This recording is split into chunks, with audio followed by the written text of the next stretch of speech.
Hello friends, welcome my YouTube channel GK express. Friends, आज एक बार फिर से आपका स्वागत है हमारे यूट्यूब चैनल में।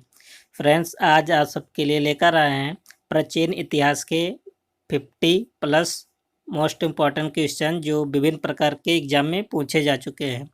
तो चलते फ्रेंड्स आपके क्वेश्चन की तरफ। आपका पहला क्वेश्चन है, प्रागैतिहासिक काल के अंतर्गत किन संस्कृतियों को रखा जाता है। फ्रेंड्स, आपको बता दें, प्रागैतिहासिक काल के अंतर्गत पाषाण काल को रखा गया है। कौन सा काल फ्रेंड्स? पाषाण काल। और पाषाण काल को 3 भागों में बांटा गया है। कितने भाग में फ्रेंड्स? 3 भागों में बांटा गया है। एक आपका होता पहला पूरा पाषाण काल, मध्य पाषाण काल और नवपाषाण काल। तो फ्रेंड्स, आपका पहला आंसर हो जाएगा सी, फर्स्ट का option C. Question number second है आपका फ्रेंड्स, मानव सभ्यता के विकास की प्रथम अवस्था कौन सी थी। फ्रेंड्स, मानव सभ्यता के प्रथम विकास की जो प्रथम अवस्था थी वह शिकार अवस्था थी। पहले मानव जो है शिकार करते थे, शिकार के माध्यम से अपना जीवन यापन करते थे। ओके फ्रेंड्स, तो चलते question number third. Question number third आपका है कि प्रागैतिहासिक काल के उपकरण एवं हथियार किससे बनाए जाते थे।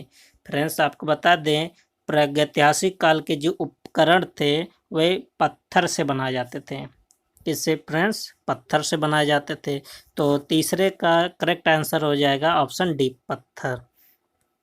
क्वेश्चन नंबर 4, प्राचीन मानव ने सर्वप्रथम किस पशु को पालतू बनाया था।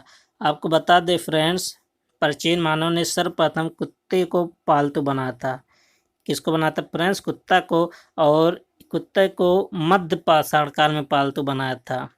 किस काल में फ्रेंड्स? मध्य पाषाण काल में। तो ऑप्शन हो जाएगा बी।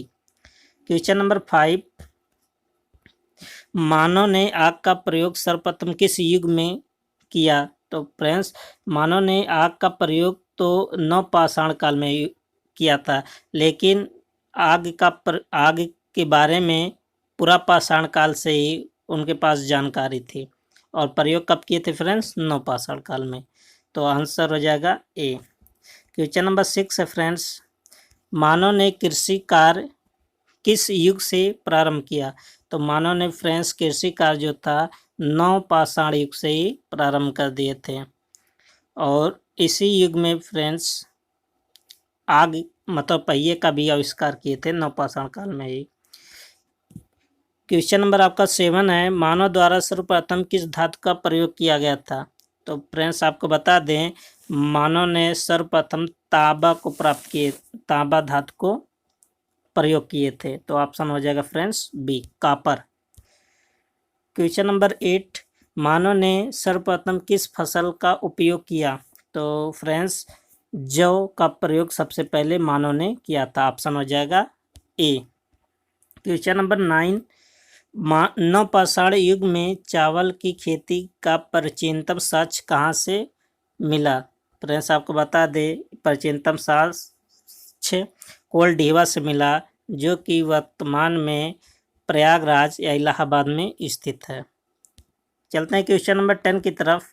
क्वेश्चन नंबर 10 है फ्रेंड्स, सिंधु घाटी सभ्यता की किस काल की सभ्यता मानी जाती है। तो सिंधु घाटी सभ्यता को कांस्य कालीन सभ्यता के नाम से भी जाना जाता है। तो इसका आंसर हो जाएगा सी। क्वेश्चन नंबर 11 फ्रेंड्स, हड़प्पा की खुदाई सर्वप्रथम कब हुई। तो हड़प्पा की खुदाई फ्रेंड्स कब किया गया था? 1921 में। कब किया गया था फ्रेंड्स? 1921 में। और इसकी खुदाई किसने करवाया था फ्रेंड्स? दयाराम साहनी ने। और यह हड़प्पा रावी नदी के किनारे स्थित है। कौन सी नदी फ्रेंड्स? रावी नदी। तो ऑप्शन हो जाएगा डी, 1921। चलते हैं क्वेश्चन नंबर 12 की तरफ। निम्न में से किस स्थल को मृतकों का टीला कहा जाता है। तो फ्रेंड्स, आपको बता दें, मोहनजोदड़ो को मृतकों का टीला कहा जाता है।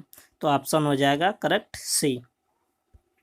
क्वेश्चन नंबर 13, मोहनजोदड़ो के टीले को खोजने का श्रेय किसे दिया जाता है।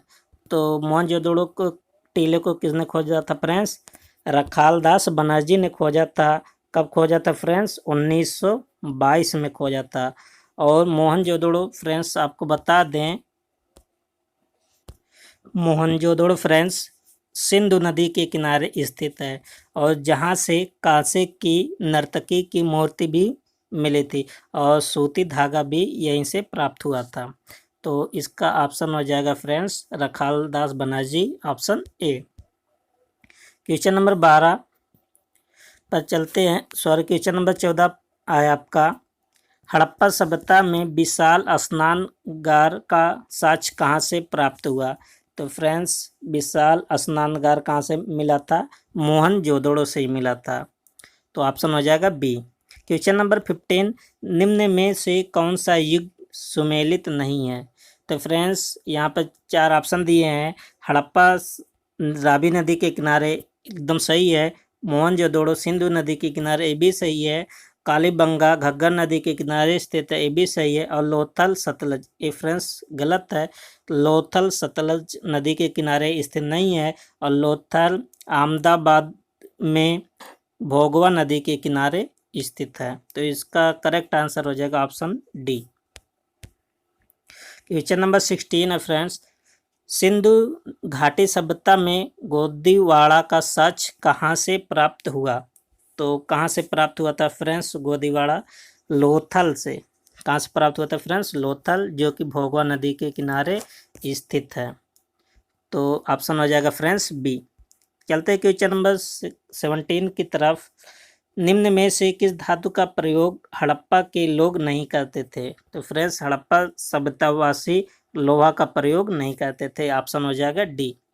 क्वेश्चन नंबर 18 है, किस हड़प्पा सभ्यता स्थल से कांस्य नर्तकी की मूर्ति प्राप्त हुई? अभी फ्रेंड्स पीछे बताए थे मोहनजोदड़ो से कांस्य नर्तकी की मूर्ति प्राप्त हुई। ऑप्शन हो जाएगा इसका ए। तो क्वेश्चन नंबर आपका 19 फ्रेंड्स, क्वेश्चन नंबर 19, आर्य भारत में सबसे पहले कहाँ बसे थे? फ्रेंड्स आपको बता दें, आर्य सबसे पहले भारत में सप्त सिंधु प्रदेश पंजाब के आसपास के क्षेत्र में बसे थे। तो ऑप्शन हो जाएगा ए। और क्वेश्चन नंबर 20 है फ्रेंड्स आपका, ऋग वैदिक काल का सर्वाधिक महत्वपूर्ण देवता कौन था? तो फ्रेंड्स ऋग वैदिक काल का सर्वाधिक महत्वपूर्ण देवता इंद्र को माना जाता था। तो ऑप्शन हो जाएगा सी। क्वेश्चन नंबर 21, ऋग्वेद में उल्लेखित नदियों में सर्वाधिक पवित्र नदी कौन सी थी? तो ऋग्वेद में सबसे पवित्र नदी सरस्वती नदी को माना गया है। तो ऑप्शन हो जाएगा बी। क्वेश्चन नंबर 22, ऋग्वैदिक आर्य किसकी पूजा करते थे? तो फ्रेंड्स ऋग्वैदिक आर्य जो थे वे प्रकृति की पूजा करते थे। तो इसका ऑप्शन हो जाएगा D. Question number 23 friends, Rigveda के 10वें मंडल में निम्न में से किसका उल्लेख पहली बार मिलता है? तो पहली बार किसका उल्लेख मिलता है फ्रेंड्स? शूद्र का। और आपको ये भी बता दें फ्रेंड्स, ऋग्वेद में ही गायत्री मंत्र का उल्लेख मिलता है जिसकी रचना विश्वामित्र ने किया था। तो क्वेश्चन नंबर 23 का आंसर हो जाएगा बी, शूद्र। और फ्रेंड्स देखिए क्वेश्चन नंबर 24 क्या है, गायत्री मंत्र का उल्लेख किस वेद में मिलता है? अभी अभी फ्रेंड्स बताए हैं किस वेद में मिलता है, ऋग्वेद में। चलते हैं क्वेश्चन नंबर 25 की तरफ। क्वेश्चन नंबर 25 है फ्रेंड्स, ऋग्वैदिक आर्यों की भाषा क्या थी? तो फ्रेंड्स आपको बता दें कि ऋग्वैदिक आर्यों की जो भाषा थी वह थी संस्कृत। कैसी भाषा प्रयोग करते थे फ्रेंड्स? संस्कृत भाषा प्रयोग करते थे आर्य। क्वेश्चन नंबर 26, निम्नलिखित में से प्राचीनतम वेद कौन सा है? पूछ रहा है फ्रेंड्स सबसे प्राचीन वेद कौन सा है? तो सबसे प्राचीन वेद कौन सा फ्रेंड्स? ऋग्वेद है। सबसे पुराना वेद कौन सा है? ऋग्वेद। और सामवेद क्या फ्रेंड्स? सामवेद को भारतीय संस्कृत का अग्र भी माना जाता है। क्वेश्चन नंबर चलते हैं 27। क्वेश्चन नंबर 27 फ्रेंड्स, निम्नलिखित में से किस वेद की रचना गद्य एवं पद्य दोनों में की गई? तो फ्रेंड्स यजुर्वेद ऐसा वेद है जिसकी रचना गद्य एवं पद्य दोनों में किया गया है। तो ऑप्शन हो जाएगा सी। क्वेश्चन नंबर 28 है फ्रेंड्स, ऋग्वेद काल में विनिमय के माध्यम में किसका प्रयोग किया जाता था? तो ऋग्वेद काल में फ्रेंड्स गाय को विनिमय के माध्यम का प्रयोग किया जाता था, तो ऑप्शन हो जाएगा करेक्ट डी। क्वेश्चन नंबर 29, ऋग्वैदिक काल की सबसे प्राचीन राजनीतिक संस्था कौन सी थी? तो कौन सी थी फ्रेंड्स सबसे प्राचीन संस्था? उसका नाम है सभा, तो ऑप्शन हो जाएगा करेक्ट ए। क्वेश्चन नंबर चलते हैं 30 पर। क्वेश्चन नंबर 30 फ्रेंड्स, निम्नलिखित में से कौन सा युग्म सुमेलित नहीं है? तो फ्रेंड्स पहले एक साइड दिया नदियों के प्राचीन नाम, एक तरफ दिया है आधुनिक नाम। तो झेलम नदी जो कि जम्मू कश्मीर में है, इसका पहले या प्राचीन नाम क्या था? विस्ताता। ब्यास नदी का पहला नाम क्या था फ्रेंड्स? बिपाशा, ये भी सही है। और रावी नदी परुषणी, ये भी सही है। और कुंभा सुवास्तु, ये गलत है, तो इसका जो करेक्ट आंसर हो जाएगा फ्रेंड्स डी, ये सुमेलित नहीं है।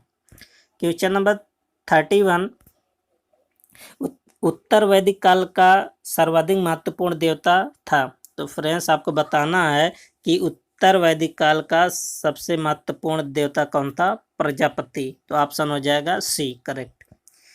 क्वेश्चन नंबर 32, उत्तर वैदिक कालीन लोगों ने किस धातु की खोज की थी? तो फ्रेंड्स उत्तर वैदिक कालीन ने लोहा की खोज किया था, तो ऑप्शन हो जाएगा फ्रेंड्स ए।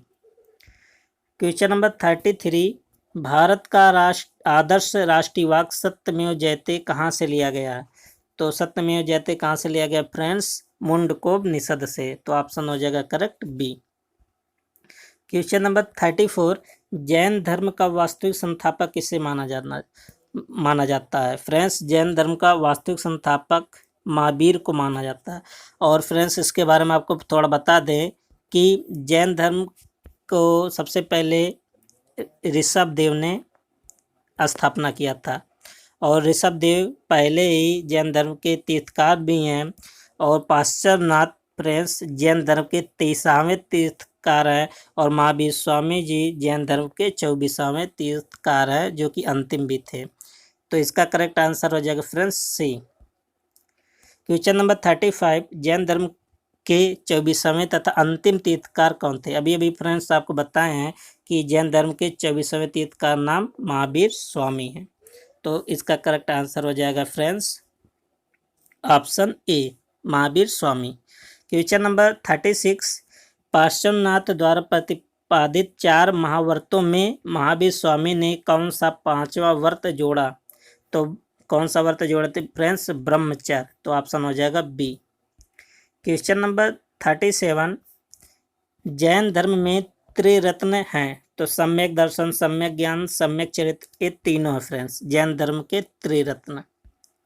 क्वेश्चन नंबर 38, महावीर स्वामी का जन्म कहाँ हुआ था? तो फ्रेंड्स महावीर स्वामी का जन्म कहाँ हुआ था? वैशाली में हुआ था। कहाँ हुआ था फ्रेंड्स? वैशाली, जो कि कहाँ है? बिहार में है, तो इसका करेक्ट आंसर हो जाएगा फ्रेंड्स सी। क्वेश्चन नंबर 39, अस्थायवाद किस धर्म के दर्शन का आधार है? तो किस धर्म के दर्शन का आधार है फ्रेंड्स? जैन धर्म है, तो ऑप्शन हो जाएगा ए। क्वेश्चन नंबर 40, प्रथम जैन संगीत कहाँ आयोजित की गई थी? तो फ्रेंड्स आपको बता दें कहाँ आयोजित की गई थी? पाटलिपुत्र में। कहाँ आयोजित की गई थी फ्रेंड्स? पाटलिपुत्र में। और वहाँ के जो अध्यक्ष थे कौन थे फ्रेंड्स? अध्यक्ष स्थूल भद्र थे। और इसी संगीत में फ्रेंड्स आपको बता दें जैन धर्म 2 संप्रदायों में बट गया था, श्वेतांबर और दिगंबर में, तो इसका करेक्ट आंसर हो जाएगा फ्रेंड्स बी। क्वेश्चन नंबर चलते 41 की तरफ, महावीर ने किस भाषा में उपदेश दिए? तो फ्रेंड्स महावीर स्वामी जी जो थे वे प्राकृत भाषा में उपदेश दिए थे, तो ऑप्शन हो जाएगा ए। क्वेश्चन नंबर 42, महात्मा बुद्ध का जन्म कहाँ हुआ था? फ्रेंड्स आप बता दीजिए कि महात्मा बुद्ध का जन्म कहाँ हुआ था। यदि आप सब आंसर कर रहे हैं ऑप्शन डी तो एकदम सही है फ्रेंड्स। महात्मा बुद्ध जी का जन्म कहाँ हुआ था? लुम्बिनी में हुआ था। क्वेश्चन नंबर 43, महात्मा बुद्ध के गृह त्याग को बौद्ध ग्रंथों में क्या कहा गया? फ्रेंड्स, यदि आप आंसर दे रहे हैं महाविनिष्क्रमण तो एकदम सही है फ्रेंड्स। तो क्वेश्चन नंबर 43 का ऑप्शन हो जाएगा सी। और फ्रेंड्स, महापरिनिर्वाण की घटना को क्या रिप्रेजेंट करता है? फ्रेंड्स, जब बुद्ध जी घर से बाहर गए थे, जो घर को त्याग दिए थे, सॉरी, जब महात्मा बुद्ध जी अपना प्राण त्याग दिए थे या जब उनकी मृत्यु हो गई थी, तब उसको महानिर्वाण परिनिर्वाण कहा गया था। और जब महात्मा बुद्ध जी उपदेश दिए थे तो उस घटना को धर्मचक्र परिवर्तन कहा गया। तो इसका जो करेक्ट आंसर हो जाएगा friends option C. Question number चलते हैं 44 की तरफ। महात्मा बुद्ध को ज्ञान की प्राप्ति कहाँ हुई थी? तो फ्रेंड्स, आपको बताना है कि महात्मा बुद्ध जी को ज्ञान की प्राप्ति कहाँ हुई थी। निरंजना नदी के तट पर बोधगया में हुए थे। तो ऑप्शन हो जाएगा फ्रेंड्स सी। क्वेश्चन नंबर 45, महात्मा बुद्ध ने अपना पहला उपदेश कहाँ दिया था? तो फ्रेंड्स, उत्तर प्रदेश के सारनाथ में पहला उपदेश दिए थे। ऑप्शन हो जाएगा डी। क्वेश्चन नंबर 46 है फ्रेंड्स, बौद्ध धर्म के त्रिरत्न है। तो फ्रेंड्स, बुद्ध धम्म संघ ये तीनों है। तो ऑप्शन हो जाएगा करेक्ट डी। क्वेश्चन नंबर 47 का आ गया फ्रेंड्स, महात्मा बुद्ध ने अपने उपदेश किस भाषा में दिए थे? तो फ्रेंड्स, उपदेश किस भाषा में दिए थे? पाली भाषा में। तो ऑप्शन हो जाएगा करेक्ट ए। और फ्रेंड्स, क्वेश्चन नंबर 48 आपका है, 16 महाजनपदों के बारे में किस बौद्ध ग्रंथ से जानकारी मिलती है? तो फ्रेंड्स, ये बहुत इंपॉर्टेंट बुक है, आगंतुर निकाय। तो ऑप्शन हो जाएगा ए। क्वेश्चन नंबर आपका 49 है फ्रेंड्स, निम्नलिखित में से कौन सा युग्म सुमेलित नहीं है? तो फ्रेंड्स, एक तरफ दिया महाजनपद, एक तरफ दिया राजधानी। तो गांधार महाजनपद की राजधानी क्या थी फ्रेंड्स? तक्षशिला थी, एकदम सही है। अंग की राजधानी चंपा थी, ये भी सही है। मगध की राजधानी ग्रीवा, ये भी सही है। कौशल की राजधानी फ्रेंड्स मथुरा नहीं थी, कौशल की राजधानी अवध थी, जो कि यही इसका करेक्ट आंसर हो जाएगा ऑप्शन डी, सुमेलित नहीं है। क्वेश्चन नंबर 50, हर्यक वंश के किस शासक को कुणिक कहा जाता है? तो फ्रेंड्स, यदि आप दे रहे हैं ऑप्शन बी अजातशत्रु तो एकदम सही है फ्रेंड्स, अजातशत्रु को कुणिक के नाम से भी जाना जाता है। क्वेश्चन नंबर 51, पाटलिपुत्र पाटलिपुत्र नगर की स्थापना किसने किया था? तो पाटलिपुत्र के नगर की स्थापना फ्रेंड्स उदयन ने किया था। तो ऑप्शन हो जाएगा फ्रेंड्स सी। क्वेश्चन नंबर 52 फ्रेंड्स आपका, निम्नलिखित में से किस शासक ने वैवाहिक संबंधों के आधार पर अपने साम्राज्य को स्थापित किया? तो फ्रेंड्स, कौन शासक था? बिंबिसार था। तो फ्रेंड्स, यहाँ तक आपका 52 मोस्ट इम्पॉर्टेंट क्वेश्चन कंप्लीट हो जाता है। तो फ्रेंड्स, आप सब वीडियो को ज़्यादा से ज़्यादा लाइक शेयर अवश्य करें। Okay friends, thank you, best of luck.